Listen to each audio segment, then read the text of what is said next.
Okay, folks, let's finish this semester out. So we are, pardon, I adjust my jeans there, sorry about that. So I think I was a little bit sloppy in the last video, but probably doesn't really matter that much. And I don't know if I told you what chapter we're in. You probably figured this out. I'm looking at your homework right now. This is chapter 16. And it's a pretty good chapter, like all of them. So, and this is on D2L. So you're probably organized, even though that last video wasn't very organized on my part. So, I'm just going to go back to your slides.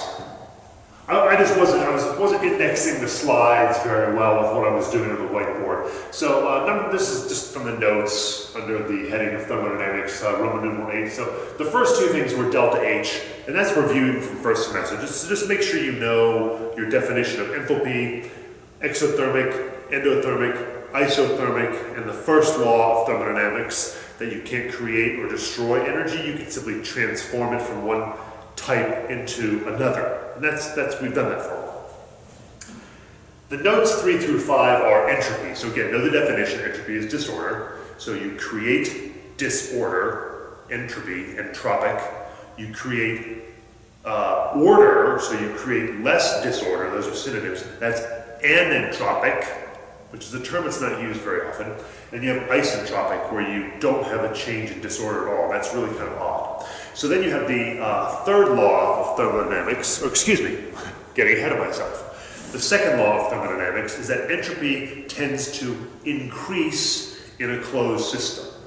Okay, that's one thing you also, so entropy tends to increase over time, and that's fine, that's the natural tendency of things to do. And then the third law of thermodynamics defines a standard for entropy. The entropy of a pure crystalline solid at 0 Kelvin is assumed to be 0. Zero disorder. It's kind of it's a benchmark on which all other things are measured. And then we calculated delta H using the tables of thermodynamic data. Products minus reactants. And you get the plus minus. I'm not going to go back through all that. You do the same thing for entropy, and that's fine. And except when you look up on the tables, you're not looking up an entropy of formation. It's an absolute entropy based on 0. Okay, so that's something you want to keep in mind. But you calculate delta S the exact same way. You calculate it by doing the products minus the reactants, and you go from there. So that's basically how you do it. And the other thing I want to point out here is when you use the tables, you get kilojoules per mole for delta H, you get joules per Kelvin mole. I think I did maybe mole Kelvin before, it doesn't matter as long as those are in the denominator.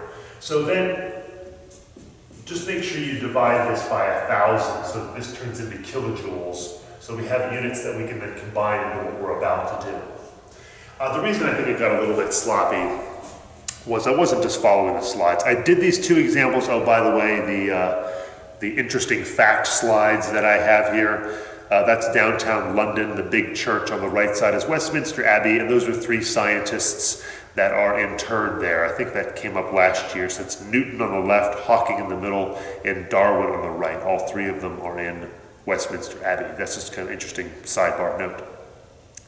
And then I'm going to the examples on the, the 5th slide. Now we did that. We did the change in entropy for the vaporization of water and for the synthesis of ammonia gas. I did those up here. That's examples 1 and 2. It was just kind of sloppy. Now the example number 3 that we did,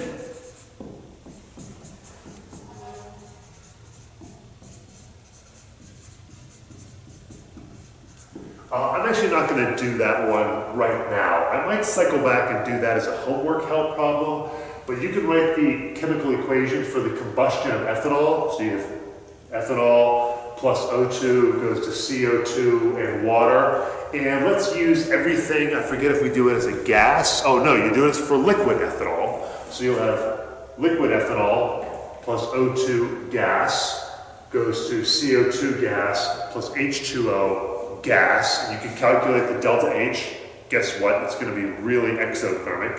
You can calculate the delta S, fine, convert it to joules, and then we'll have that. I might cycle back and do that one a little bit later. So I'm going to skip that one for now. I just wanted to stay a little bit better organized with the notes. Okay, I'd like to go into the very last topic, and I think you'll find this fairly straightforward. So we are on number 6.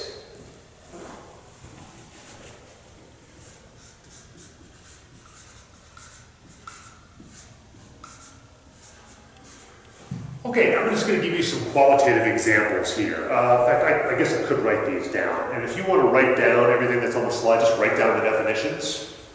Okay, this is called free energy. Sometimes called Gibbs free energy because it was named after actually one of the first famous American chemists. And I think I put his dates of birth. Yeah, okay. So he was doing some of his work during the Civil War era in the United States. So he's a very famous chemist, did a lot of great work, named Josiah Willard Gibbs. I forget much of his history, but I'm pretty sure he was raised in a really rural environment and then showed promise and then was educated and then became a professor. I can't remember where. Okay, so the basic idea here, okay, and you can write down A, B, C, and D, is we're going to take this new variable and it's called G, so free energy or delta G, change in free energy. And there's 2 words we want to get here. I'm just adding to what's on the note, so you don't even have to do it, just copy the notes and you can have this as examples. Spontaneous. Okay, these are 2 words, like a lot of words in science have a meaning in everyday language, but then they have a scientific meaning. This has nothing to do with speed. So if something's spontaneous, that doesn't mean it's fast. If it's non-spontaneous, it's slow, or it doesn't happen. Well, actually, that does what it means.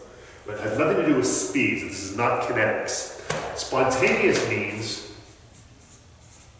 that the process actually occurs under the conditions of temperature and pressure that it's under.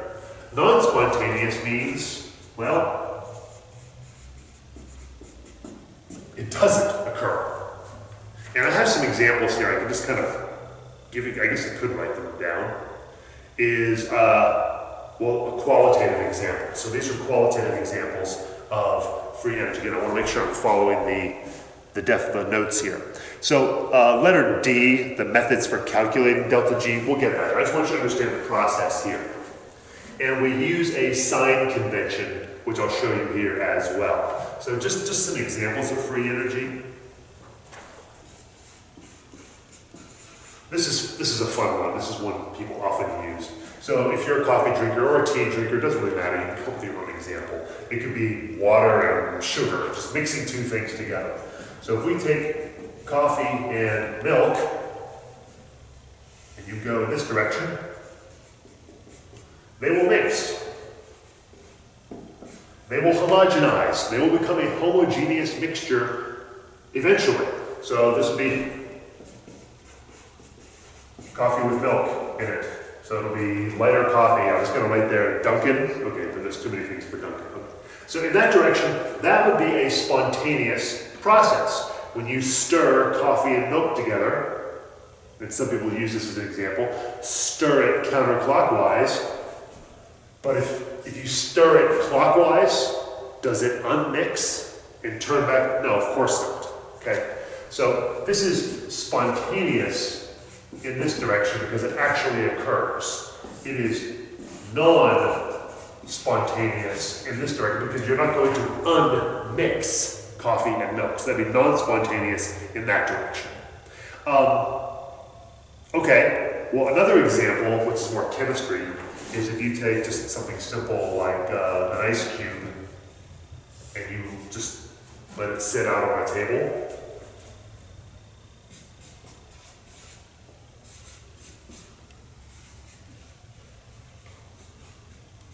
So let's assume you're at room, whatever, temperature and pressure, normal sort of conditions we would think about. An ice cube is going to melt. So it's spontaneous in that direction. Wouldn't it be weird if you had some water in a glass sitting on a table and it spontaneously froze under those conditions, well, so it's non-spontaneous in this direction. So that seems kind of obvious. Well, chemical reactions go one direction, not the other, but we also talked about equilibrium, so they sometimes do go both directions, but to varying extents. So that's what this final variable pulls together, and it's really pretty interesting stuff. And there's two different methods for calculating delta G, and that's what I want to show you. The first method uses the tables that you have. So I'm sorry, I should have said you want your thermodynamic tables out. So I'm going to erase this because we don't need this anymore. So that's the way this works. That's delta G. And we have a sign convention for that too, a plus delta G, a minus delta G, but we'll get to that here in a second. So, two methods. So we're at letter D now.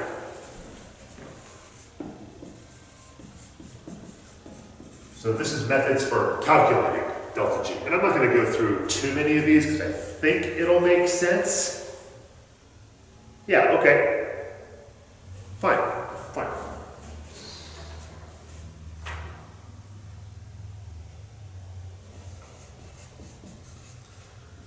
So method one.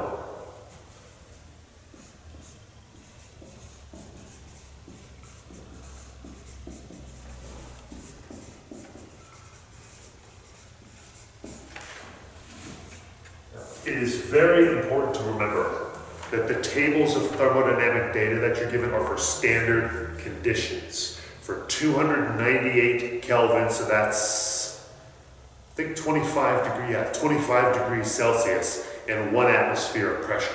Now we're actually not going to bother with pressure in these calculations, just temperature eventually. But the thing is, for standard conditions, so if you want to know the delta G, the change in free energy at 25 degrees Celsius, 298 Kelvin, and 1 atmosphere of pressure, that's the symbol we would use for standard conditions. It's the exact same idea. You sum up the change in free energy of the products minus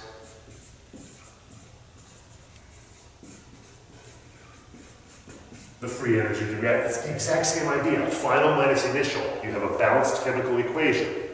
And these delta G's are called the free energy of formation. Kind of like the delta H's, where it's the delta H of formation. This is the delta G of formation. And I think I have one example here, and then we might do a comprehensive example later. So I'll put that over here, why not? So how about the delta G for vaporization of water? So the standard delta G for the vaporization of water. Okay, well, let's cut through this. It's pretty easy, I think.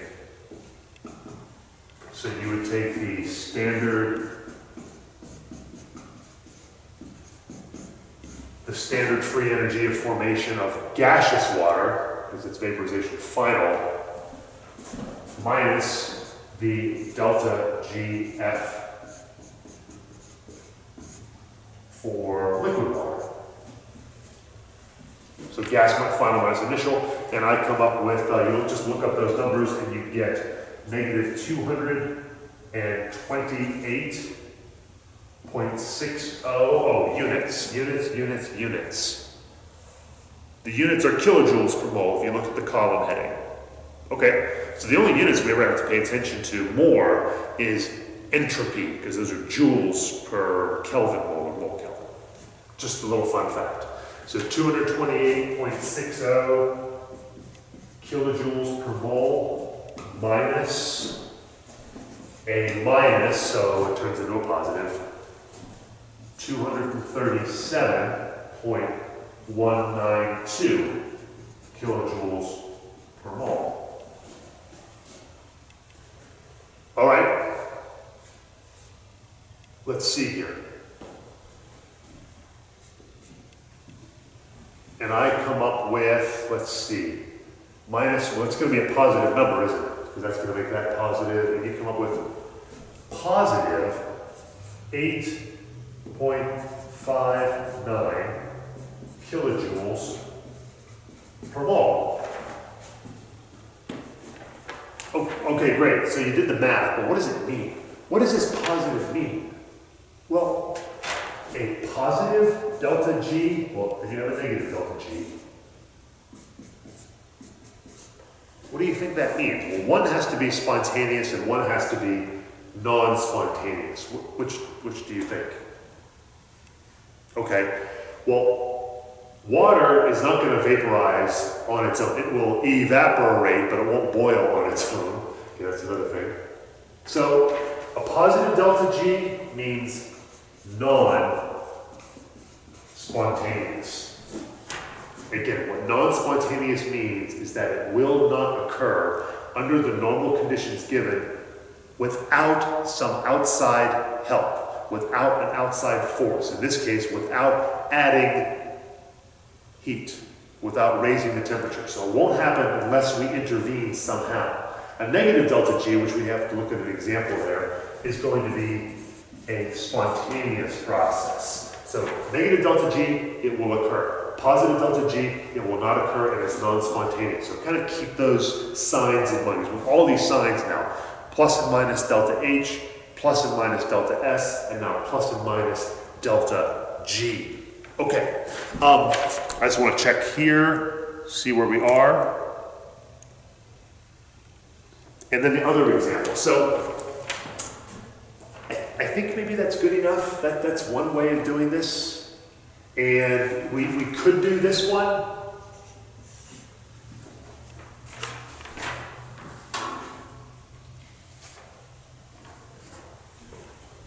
We could calculate the delta G0 for synthesis, so SYN of ammonia. Okay, we could do that one, where you would just take three, let's see, well, here's the chemical equation.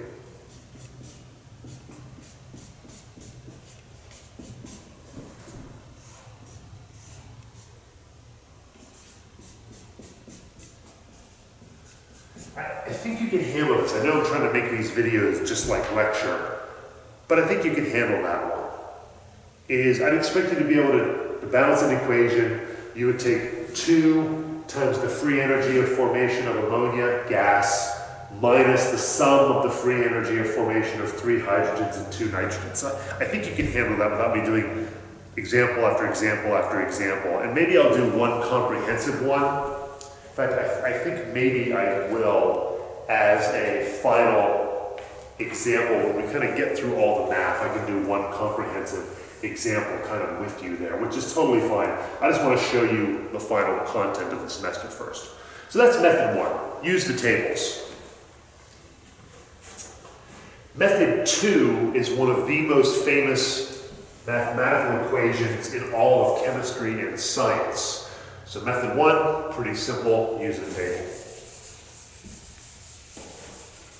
Method 2 actually allows us to do conditions other than standard temperature of 298 Kelvin. It's a pretty easy equation.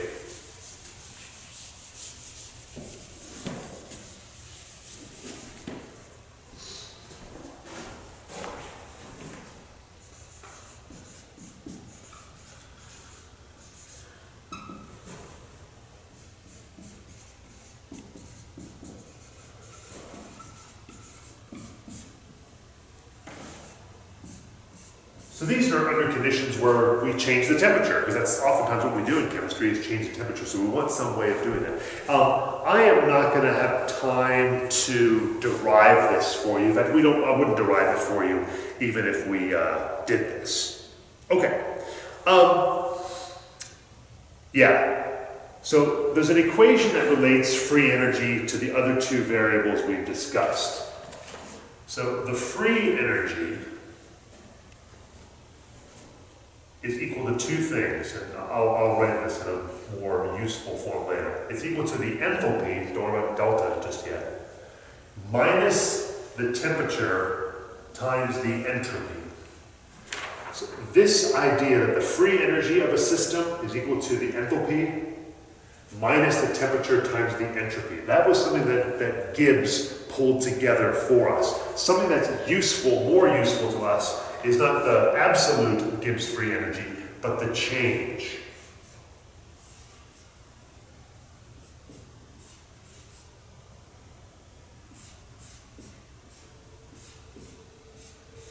The book will probably go through the theory a little bit more. But this ties together all three thermodynamic variables. Okay, so delta H, and I'm sorry, I forgot to put the on these. We're not at 298 anymore, so I didn't put 298, 298, 298, but we're still under standard pressure of 1 atmosphere, so the little zero at the top, that's what that indicates as standard pressure. So delta H is, get that from the tables. And that's going to be kilojoules per mole. Delta S, get that from the tables. That's going to be joules per mole times Kelvin. Kelvin, mole, Kelvin, whichever. And then T is, as always, Kelvin temperature. Cool. You know what? I think I'm going to finish the math. And then in a separate video, maybe I'll do one comprehensive example with you, where we'll do ammonia synthesis, we'll do ethanol combustion, or something like that. I just don't have them all written out because normally I would have you do all that math. But let's just finish the math, and then we'll just do some examples. So I think this is pretty straightforward. Okay. Cool. Yeah, and then I'll make the last video will be some problems. Fine. And where I am here is I'm on number 7 in the notes.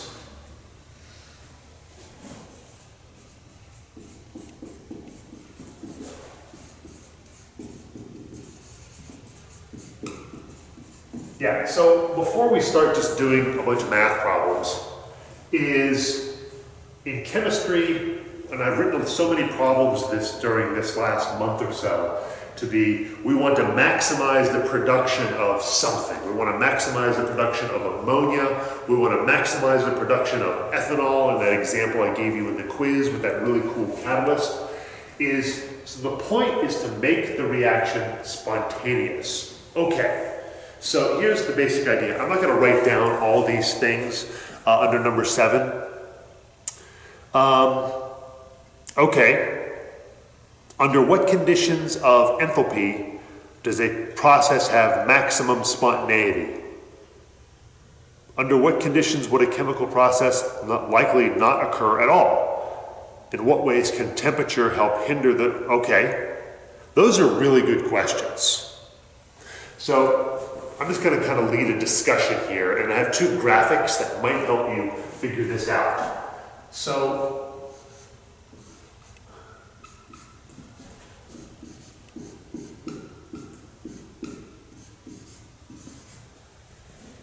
all right, so there's the equation that ties them all together. So, okay, if you want a negative delta G, because that means spontaneous. That's the goal. You want delta G to be negative. Well, how are you going to get delta G to be negative? Well, if delta H is negative, that would help, wouldn't it? So let's see, I'm not sure exactly how I want to do this, but if your goal is to get a negative delta G, that would imply that you would want a negative delta H. So if something's exothermic, that helps. Exothermic reactions tend to be spontaneous. That works. How about delta S? Well, temperature is always positive, right? Because it's Kelvin, so we don't have to worry about plus and minus temperature. That's always positive, so that doesn't matter. This is negative. So if I want to make delta G even more negative, well, that implies that I want a positive delta S.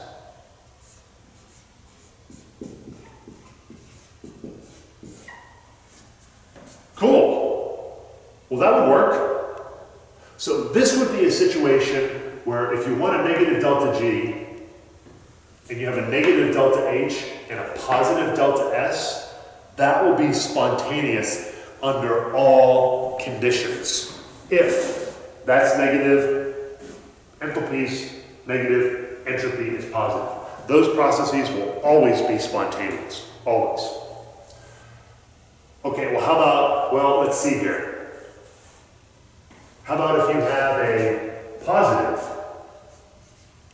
delta H? When is that going to be spontaneous? If you have a positive delta H, that means that this second term has to overcome it.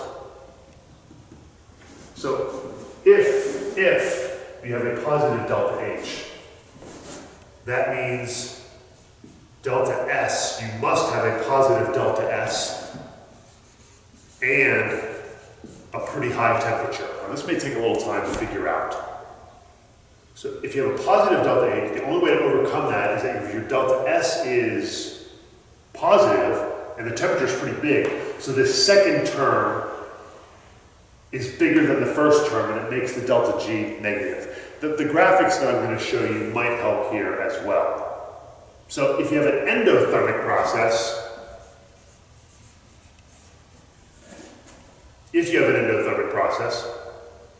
your delta S still better be entropic positive and the temperature better be pretty high in order to keep the delta G from being spontaneous. Okay, well what if you have a positive delta H and a negative delta S? So it's endothermic and it's anentropic. It creates more order. What if you have both of those situations? Well, there's nothing you can do. That's positive, and that's going to be a positive term always. So if you have both of these cases,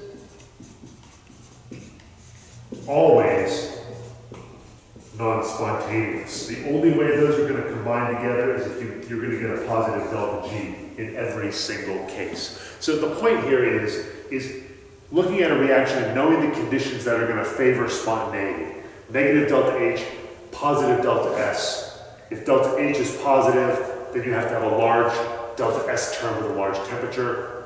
And then I guess if we wanted to consider the final case, what if you have a negative delta S? So you're creating more order.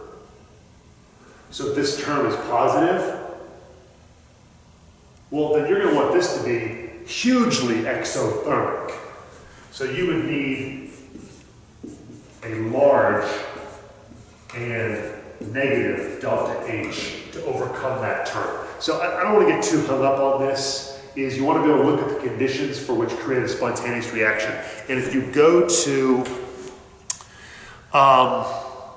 okay, I think I answered all those questions, those practical questions. Those would be good exam questions to kind of keep your eye on. Okay, and then what does it mean if delta G equals 0?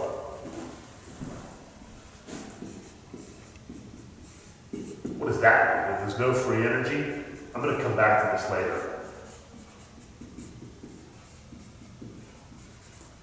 That means you're at equilibrium. What? Okay, no. I'm going to come back to that one a little bit later. I'm just doing all the theory right now. Okay. So, and I'm looking back at the slides. Oh, there's a cartoon there. I forgot about that one. Yeah. And the slides give you two graphics, which I'm not going to recopy. Okay. The two slides give you a graphics to understand how all these variables tie together to make something spontaneous or non-spontaneous. So I'm going to leave that up to you, and they're from the book, so you can go look at them in there as well. And the last one. Yep, and then I think we're going to do some homework problems for the final one here. So I'll probably end up writing some homework problems up here using the charts, and we'll go back and forth. So we're just finishing all the theory with this second to last video. Okay, I just need some more space. This is an equation you're going to want to know. I think it's on your equation sheet, but it's not a particularly difficult one.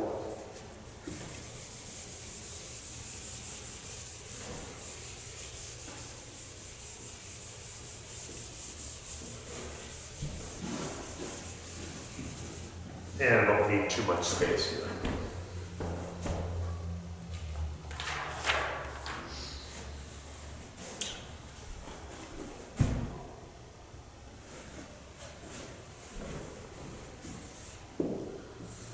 Free energy and equilibrium is the heading here.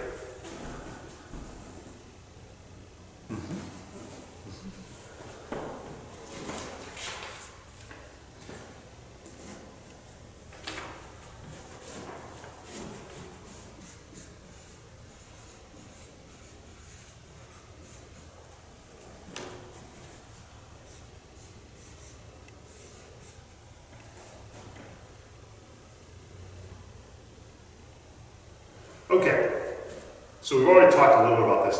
Negative delta G means it is spontaneous.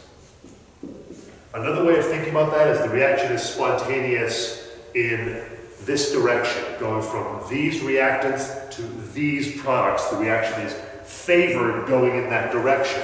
The way we tie that into equilibrium is this has a large equilibrium constant. Okay.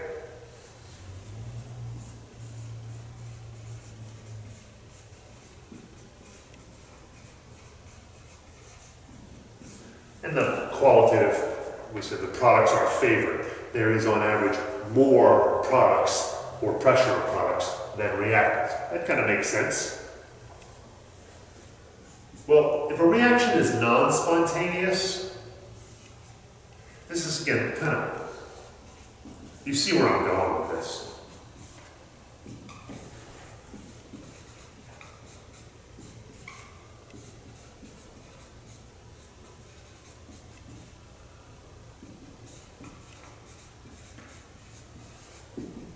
Is that the reactants are favored. That doesn't mean the reaction doesn't occur at all. That's one thing that's spontaneous and non-spontaneous thing.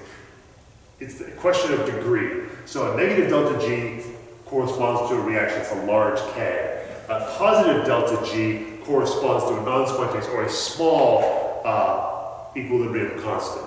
So it's a little bit grayer than does it happen or does it not. It's all a question of degree when it comes to equilibrium.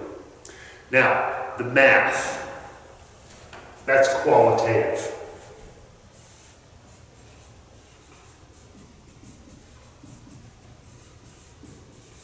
Quantitatively, and then we'll finish with the theory, and then we're just going to do a couple of homework problems or some lecture problems to finish off for the semester.